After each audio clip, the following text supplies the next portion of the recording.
The stars disappeared behind metal and fire. 3 million warships filled the darkness at the edge of the solar system, blocking out the light of distant suns. It was the largest military force ever assembled in the known galaxy, and it had come for one purpose: to destroy Earth. Fleet Admiral Zekthor stood on the command deck of his flagship, watching the tactical display with satisfaction. 5 great alien empires had united for this moment: the Kaldrith, the Vexnar, the Thule Collective, the Orinthian dynasty, and the Silicon Conquered had put aside centuries of rivalry. Fear had united them, fear of the humans. Zekthor's 4 eyes blinked slowly as he reviewed the intelligence reports once more. The humans had been discovered only 73 cycles ago, barely a moment in galactic time. When the first scout ships found Earth, they had expected to find another primitive species, perhaps worthy of observation or exploitation. Instead, they found something that disturbed the ancient order of the galaxy. Humans had achieved spaceflight only 200 of their years before first contact. Most species took thousands of years to colonize their home systems. The humans did it in decades. They built cities on lifeless moons, harvested resources from asteroid fields, and constructed massive stations around their star. But that was not what frightened the Galactic Council. It was their research. Within years of meeting other species, humans had absorbed advanced technology and improved upon it. They asked questions that made elder species uncomfortable. They pursued theories that had been declared forbidden by galactic law. The Council had watched nervously as human scientists probed the fundamental forces of reality itself, experimenting with powers that could unmake the universe. The Council sent diplomats. The humans listened politely and ignored every warning. They signed no treaties, joined no alliances, and refused to submit to galactic oversight. When asked to stop their dangerous research, they simply smiled and continued their work. So the Council made a decision. Humanity must be controlled or eliminated. Zekthor pulled up the final ultimatum on his display. It had been transmitted to Earth 3 solar days ago. The message was clear: surrender all weapons research, destroy all experimental facilities, and accept permanent monitoring by galactic forces. Or face total annihilation. The Council expected fear. They expected desperate negotiations. They expected humans to beg for mercy, to plead for a compromise, to offer concessions in exchange for their survival. The human response had been 3 words long: come and try. Zekthor had to admit a grudging respect for their defiance, even as it sealed their doom. The warrior part of him appreciated an enemy who faced death with courage. But courage would not save them from 3 million warships. He gave the order to advance. The massive fleet began moving into the solar system, engines burning bright enough to be seen from Earth itself. They passed the orbit of the outermost planets, great frozen worlds that orbited in the darkness. Sensors swept ahead, searching for defenses, weapons platforms, or hidden fleets. Nothing. As they passed the gas giants, Zekthor grew more confident. Still no sign of military resistance. Earth's colonies on various moons continued their normal operations as if nothing was happening. Mining ships moved between asteroids. Research stations maintained their regular communications. It was as if the humans had given up without a fight. But something nagged at Zekthor's mind. A feeling of wrongness, Admiral, his tactical officer reported. We have crossed into the inner system. Mars is ahead. Still no sign of Earth's defense fleet. Where are their ships? Zekthor muttered. Intelligence reported that Earth had at least 500 military vessels. Not nearly enough to challenge the Armada, but enough to mount some kind of resistance. Yet the space around Mars was empty except for civilian traffic and cargo haulers. Perhaps they truly had surrendered. Perhaps the ultimatum had broken their will. As if in answer to his thoughts, a single small ship detached from Mars orbit and approached under a white flag. Zekthor authorized communication. An old human male appeared on the screen. He wore a simple uniform with Admiral's insignia. His face was lined with age and his hair was white, but his eyes were sharp and clear. I am Admiral James Morrison of the United Earth Defense Command, the human said. His voice was calm, almost sad. I am authorized to make one final appeal. Please turn your fleet around.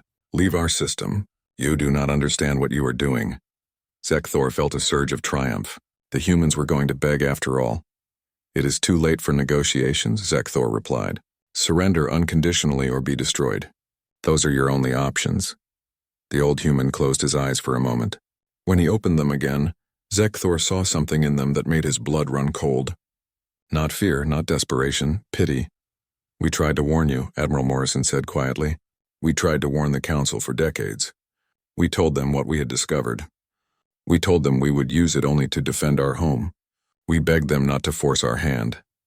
"Empty threats from a dying species," Zekthor said, but his voice lacked conviction. "Not threats, truth." Morrison's image flickered. "You think we are unprepared because you see no fleet. You think we are weak because we did not meet you at the system's edge. You are wrong. Earth Defense Command has been tracking every ship in your armada since you entered our space. We know your formations, we know your tactics, and we have been preparing for this moment since the day we realized the galaxy would never let us live in peace." The transmission ended. Zekthor stared at the empty screen. Around him, his crew shifted nervously.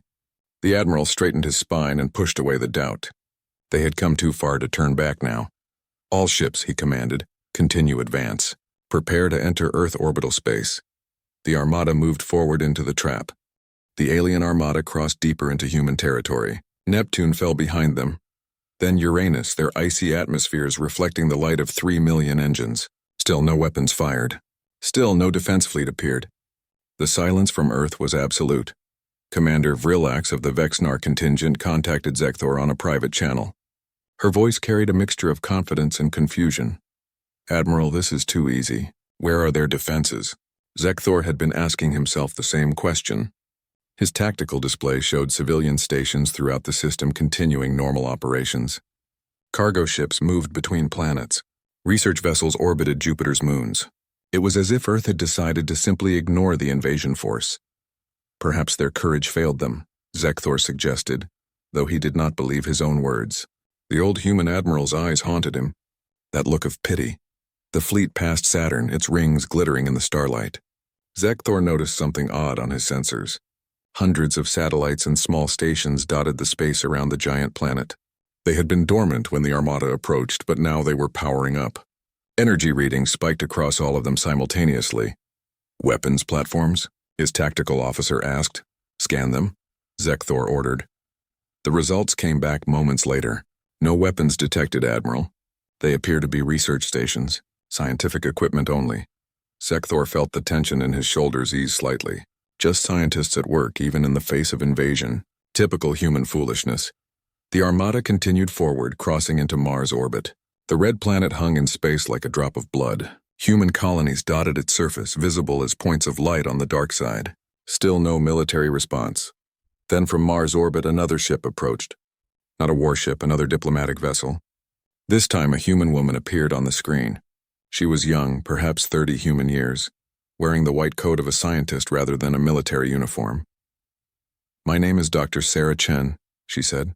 "I am head of advanced physics research for the United Earth Defense Command. I have been authorized to make one final explanation before—" She paused, choosing her words carefully. "Before events become irreversible." More empty words, Zekthor said, but he did not cut the transmission. Something in her manner disturbed him. 50 years ago, Dr. Chen continued, human scientists discovered something, a theoretical principle that could be weaponized. We call it the Penrose Protocol. When we realized what it could do, we faced a choice. Destroy the research, share it with the galaxy, or keep it secret. She looked directly into the camera, her expression grave. We chose a fourth option. We became its guardians. We built it in secret, hoping we would never need to use it. We warned the Galactic Council repeatedly that we possessed a deterrent weapon.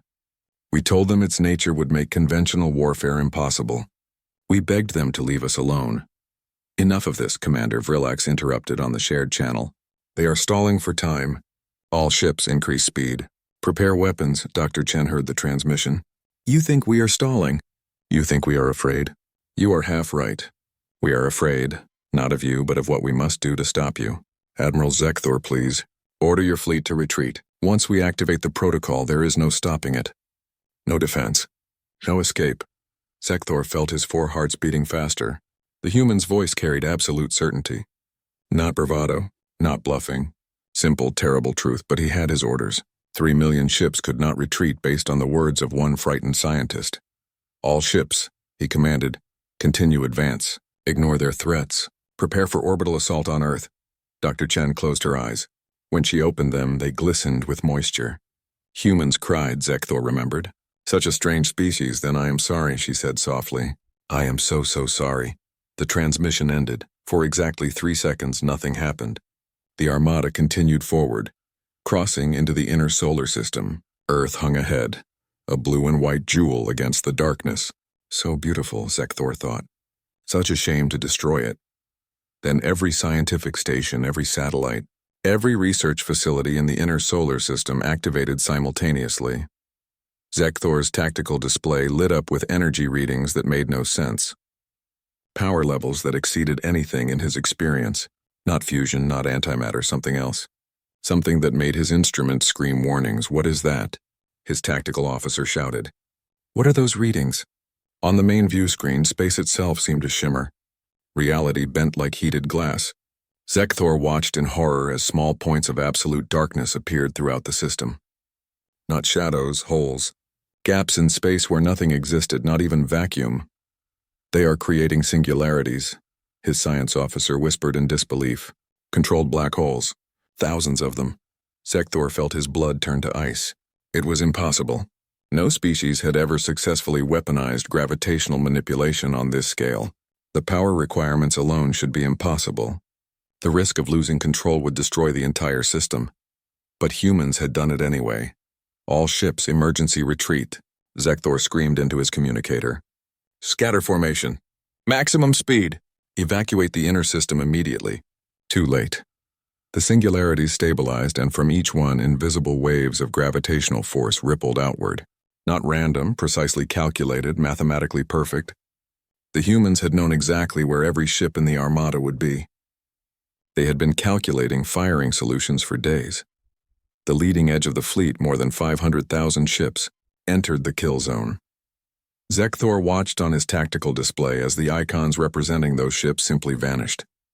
Not destroyed by explosions or energy weapons, just gone. Erased from existence as if they had never been. He knew what was happening. The gravitational waves were crushing the ships, compressing them to subatomic particles in fractions of a second. No shields could stop it. No armor could protect against it.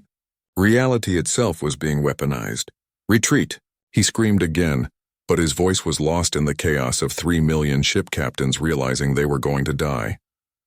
Another wave pulsed outward. Another million ships disappeared from his display. And still, Earth hung in space ahead of them, beautiful and deadly, waiting. Space became a graveyard measured in seconds. Zekthor's flagship shuddered as gravitational waves passed nearby, warping the structure of reality itself. His crew screamed. Systems failed. The view screen showed something no military commander ever wants to see. Total, absolute defeat. The gravitational weapons did not fire beams of light or projectiles of matter. They manipulated the fundamental fabric of the universe. Where the waves touched, ships ceased to exist in any meaningful way. Metal compressed to impossible density. Crews were crushed so completely that atoms fused together. Energy shields designed to stop lasers and missiles were useless against gravity itself. Status report, Zekthor demanded, his voice barely controlled. Lost contact with 70% of the fleet, his communications officer reported, his voice shaking. The remainder are attempting to scatter, but the gravitational weapons are targeting them individually. Sir, they are hunting us. On the tactical display, Zekthor watched the slaughter continue with mechanical precision. The humans had turned their entire solar system into a weapon. Every research station, every satellite, every structure he had dismissed as civilian infrastructure was actually a component of this impossible defense network. Commander Vrillax appeared on the communication screen. Her ship was retreating at maximum speed, engines burning so hot they threatened to melt. This is not war, she screamed. This is extermination. We must. Her image froze, then dissolved into static. Another gravitational wave had found her ship. Gone. Not destroyed. Simply removed from existence. Zekthor felt something he had not experienced in 4 decades of military service. True, overwhelming fear. Calculate retreat vector, he ordered. Maximum speed. Plot course away from any of their weapon platforms. Sir, we cannot, his navigator responded. The gravitational fields are everywhere. They have overlapping coverage of the entire inner system. There is no safe route out. Another pulse. Another 200,000 ships vanished from sensors. Sekthor looked at the numbers. 3 million ships had entered human space. Now fewer than 1 million remained. And they were dying by the thousands every second. The greatest military force in galactic history was being erased like dust in the wind. Why? He whispered. Why would they build such a thing? As if in answer, every surviving ship received a transmission simultaneously. Dr. Chen appeared on screen once more.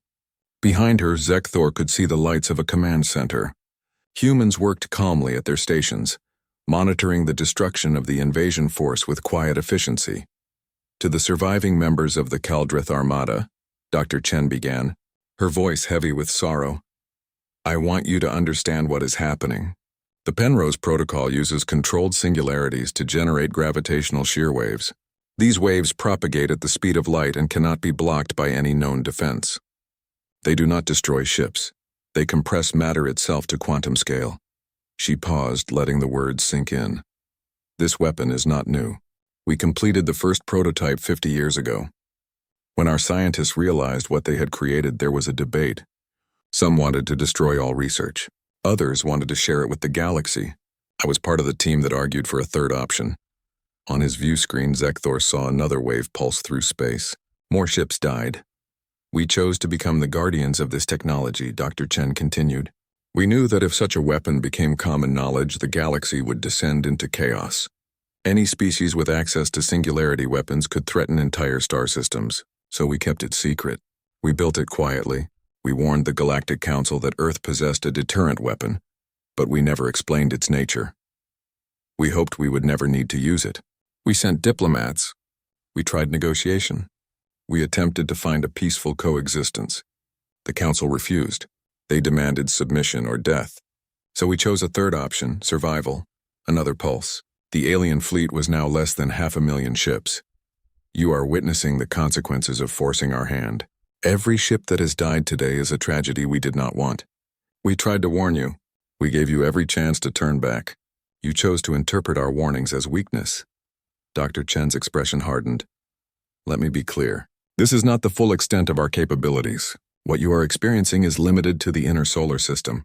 We have similar installations throughout our territory. We could extend this field to consume your entire fleet, but we are choosing to show restraint. On the tactical display, Sekthor noticed something. The gravitational pulses were becoming more selective. They were targeting ships trying to advance toward Earth, but ships attempting to retreat were being allowed to escape.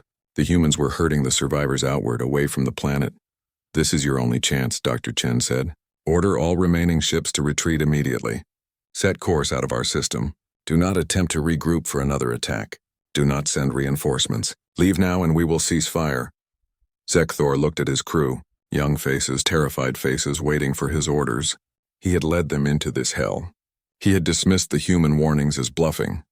Pride demanded he fight to the last ship. Honor demanded he avenge the millions already lost. Wisdom demanded he save whoever he could. All ships, he said, his voice breaking. Full retreat. Emergency speed. Abandon combat formation. Every ship for themselves. Get out of this system. The survivors scattered like frightened prey. Sekthor's flagship turned and burned hard, engines straining.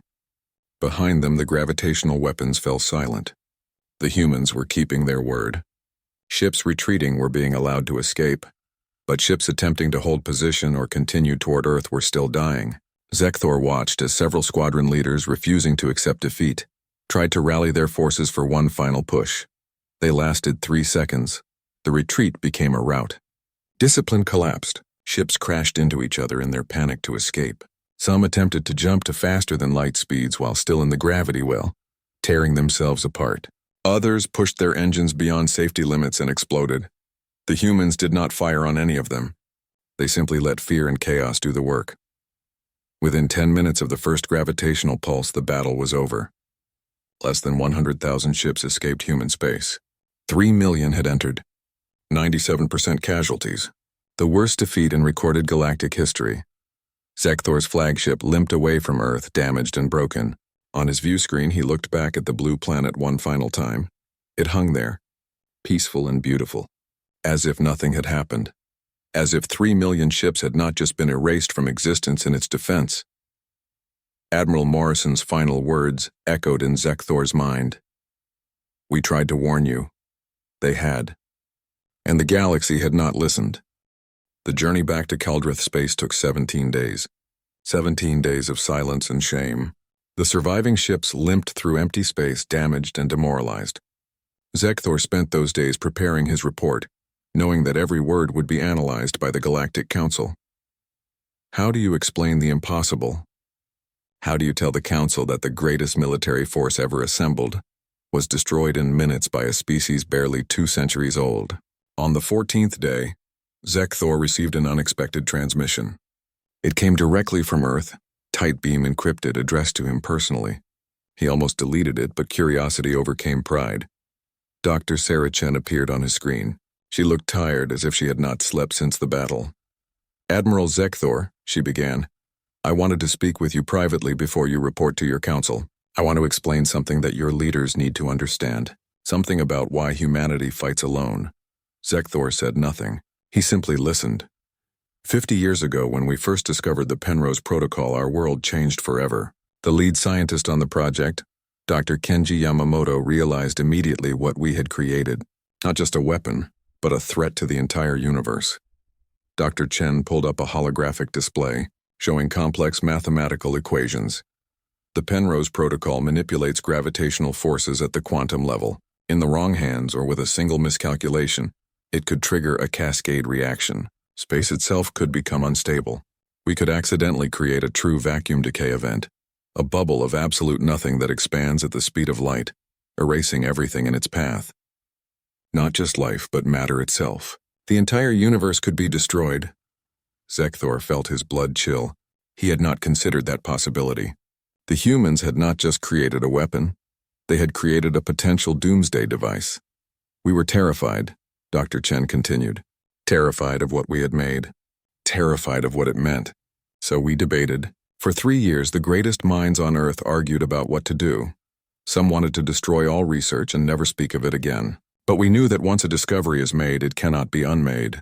Someone somewhere would eventually discover it again. Better that Earth control it than wait for a less careful species to stumble upon it. Others wanted to share it with the Galactic Council, to warn everyone and develop international protocols for safety. But when we consulted with your diplomats, we learned something disturbing. The Council's first instinct was not safety, it was control. They wanted to seize our research, classify it, and ensure no single species could threaten the galactic order. Dr. Chen's expression grew sad. We realized that the galaxy was not ready for this knowledge. Your civilization is ancient and wise in many ways, but you are also rigid. You believe in hierarchy. You believe that elder species should control younger ones. The thought that humans, barely out of their solar system, could possess technology beyond your own was unacceptable to you. So we made a choice. We would keep the Penrose Protocol secret. We would build it in silence. We would never use it except to defend our homeworld. And we would warn the galaxy repeatedly that Earth possessed a deterrent weapon and should be left alone. Zekthor found his voice. Your warnings were too vague. You never explained the nature of your weapon. How are we to know you were not bluffing? That was intentional, Dr. Chen replied. If we had explained the true nature of the protocol, every major power in the galaxy would have attempted to steal or replicate it.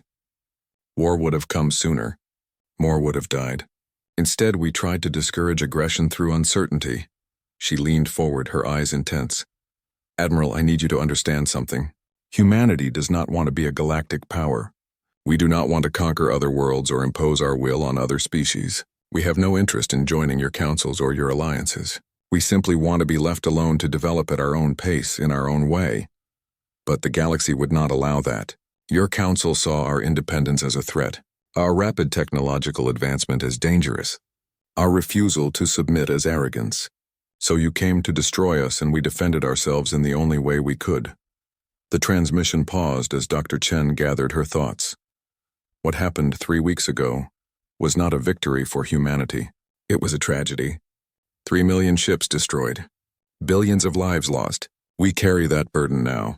Every human who authorized the use of the protocol, everyone who fired those weapons, everyone who stood by while it happened, we will remember those deaths for the rest of our lives. We are not monsters, Admiral. We are survivors, and we want you to take a message back to your council. Dr. Chen's image was replaced by a simple text message, translated into every major galactic language. Humanity claims only what it already possesses. The Sol system. We will not expand. We will not share our weapons technology. We will not join galactic institutions. We will defend our home with absolute force if threatened. We wish to live in peace. The choice is yours, Dr. Chen. Reappeared. We are allowing you to survive, Admiral. Because someone must carry this message. Someone must explain to the Council what will happen if they ever threaten Earth again. Not as a threat, as a simple statement of fact. Earth will always defend itself. And now you know the cost of forcing our hand. The transmission ended. Zekthor sat in silence for a long time. Around him, his crew went about their duties quietly, avoiding his gaze. They had all heard the transmission. Every ship in the fleet had received it.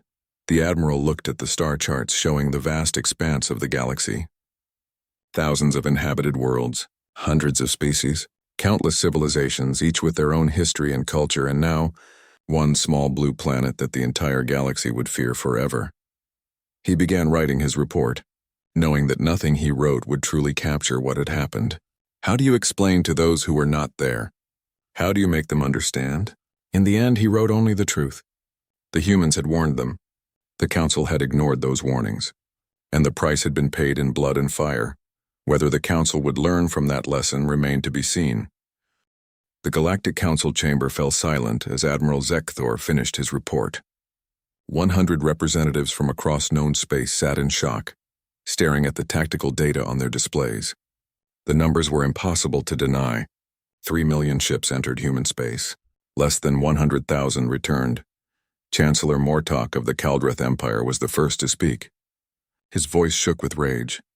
This is an act of war beyond any precedent. The humans have committed genocide on a scale never before seen.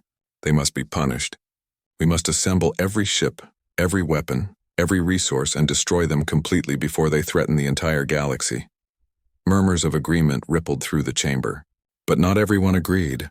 Ambassador Kreesal of the Harmonious Reach rose slowly. She was ancient, even by galactic standards, her species having achieved spaceflight before most others existed.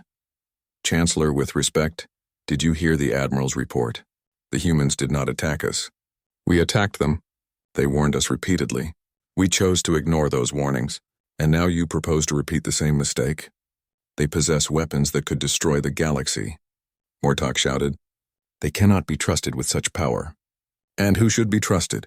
Kreesal asked quietly. You, the Council? We who just sent 3 million ships to destroy a planet that asked only to be left alone? The chamber erupted into arguments. Some species demanded immediate retaliation. Others called for negotiation. Still others suggested isolating Earth completely, sealing off their system and pretending they did not exist. The debate raged for 3 days.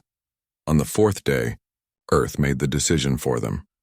Every communication system in the galaxy received the same transmission simultaneously, not just government channels. Every screen, every display, every device capable of receiving signals. The humans wanted everyone to hear their message, not just the Council. An elderly human man appeared. He wore a simple suit and stood before the flag of the United Earth Defense Command. His voice was calm and clear. People of the galaxy, I am Secretary General David Zhang of Earth. I am broadcasting this message to address the events of recent weeks and to make Earth's position clear to all who will listen. 3 weeks ago, a coalition of 5 empires sent an invasion force to destroy our world. They came because they feared our technological advancement. They came because we refused to submit to their authority. They came to conquer or exterminate us. We defended ourselves. We used weapons we hoped never to use. The cost was terrible. Billions died. Not humans, we suffered no casualties. But billions of your sons and daughters, your brothers and sisters, your parents and children. They died because their leaders chose war over peace. The Secretary General paused, his expression grave. I want to be clear about something. Earth takes no pleasure in what happened. We do not celebrate those deaths. We mourn them, but we will not apologize for surviving. We will not apologize for defending our home, and we will not submit to galactic authority now or ever. Earth hereby declares the Sol system to be sovereign territory. We claim no other worlds. We seek no empire. We desire no conquest, but we will defend our borders with absolute force. Any ship entering our space without permission will be destroyed without warning. Any species threatening Earth will face the same fate as the Kuldreth Armada. The transmission shifted to show Dr. Sarah Chen standing in a laboratory. I am the architect of the Penrose Protocol, the weapon you now fear. I want to explain what it is and what it means for the galaxy. The protocol manipulates gravitational forces at the quantum level. It is, without question, the most dangerous technology ever developed by any known species. In the wrong hands, it could destroy not just planets or star systems, but potentially trigger a cascade reaction that could end the universe itself. For that reason, Earth will never share this technology. We will never sell it, trade it, or allow it to be stolen. Any attempt to infiltrate our research facilities will be considered an act of war. Any attempt to replicate the protocol independently will receive immediate intervention from Earth. The image changed back to Secretary General Zhang. I know some of you think this makes us tyrants. Some of you believe we are threatening the galaxy. But consider this, if we wanted to conquer, we could have. If we wanted revenge for the invasion, we could take it. Instead, we are offering peace. Respect our borders and you will never see our weapons again. Attack us and you will cease to exist. We wish to trade. We wish to exchange knowledge on safe technologies. We wish to establish diplomatic relations with any species willing to treat us as equals. But we will not join the Galactic Council. We will not submit to external authority, and we will not give up the weapons that ensure our survival. Zhang's expression softened slightly. I understand you are afraid. We would be afraid too in your position. But fear should lead to wisdom, not aggression. The galaxy is vast enough for all of us. Earth asks only for a small corner of it. Our home system, nothing more. Surely that is not too much to ask. The transmission ended. The council chamber erupted once more. But this time the tone was different. Fear had replaced anger. The humans had not just broadcast their message to governments, they had sent it to every citizen in the galaxy. Public opinion would now constrain what the council could do. Ambassador Kreisel rose again. The humans are right. We brought this upon ourselves. We can choose to learn from it or repeat our mistakes. I propose a resolution. Declare the Sol System a neutral zone. No ship may enter without explicit permission from Earth. Any species threatening humanity faces sanctions from the Council. In exchange, Earth agrees to non-proliferation of the Penrose Protocol and accepts observers to verify compliance. The debate continued for another week. In the end, wisdom prevailed over pride. The Council passed the resolution by a narrow margin. Earth was granted sovereignty. The Sol System became forbidden territory. Some species refused to accept the decision. 3 separate empires, smaller ones emboldened by hatred, attempted revenge attacks on Earth over the next decade. None of their ships returned.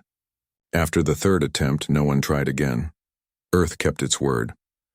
They did not expand beyond their system. They did not build an empire. They established trade relationships, exchanged cultural information, and even provided humanitarian aid during several crises. But they remained apart, watching the galaxy from their small blue world. 50 years after the battle, Dr. Sarah Chen stood before a memorial on Earth. It was a simple stone wall in Geneva inscribed with numbers. Not human casualties. Earth had suffered none. The memorial counted alien deaths. 3 million ships. 60 billion souls. Names were impossible, there were too many. So there were only numbers. Chen placed her hand on the cold stone. She was old now, her hair white, her movements slow. But her mind remained sharp and her memory was perfect. She remembered every decision that led to this moment. Every calculation. Every choice. We remember you, she whispered to the names that could never be written. We never wanted this. We tried to warn your leaders. We tried to find peace. But when you came for our homes, our families, our world, we did what we had to do. A young woman approached, wearing the uniform of the Earth Defense Command. Chen's granddaughter following in her footsteps. Grandmother, the young woman said softly, the council is asking again if we will share the protocol. They say enough time has passed. They say the galaxy has changed. Chen looked at her granddaughter for a long moment. What did you tell them? I told them what you taught me. The protocol is not a gift to be shared. It is a burden to be carried. And humanity will carry that burden alone, for as long as necessary. Chen smiled sadly. You learned well. They stood together before the memorial as the sun set over Geneva. Above them, stars began to appear in the darkening sky. Thousands of worlds, millions of beings, all living their lives in peace. Peace maintained by the memory of one terrible day when Earth was forced to show the galaxy what humanity was capable of. The lesson had been learned, the price had been paid, and Earth stood alone, peaceful but ready, hoping that the galaxy would remember and never force their hand again. In the darkness of space, monitoring stations kept their eternal watch. The Penrose Protocol remained active, ready to defend Earth in an instant. The humans hoped they would never need to use it again, but they would always be ready.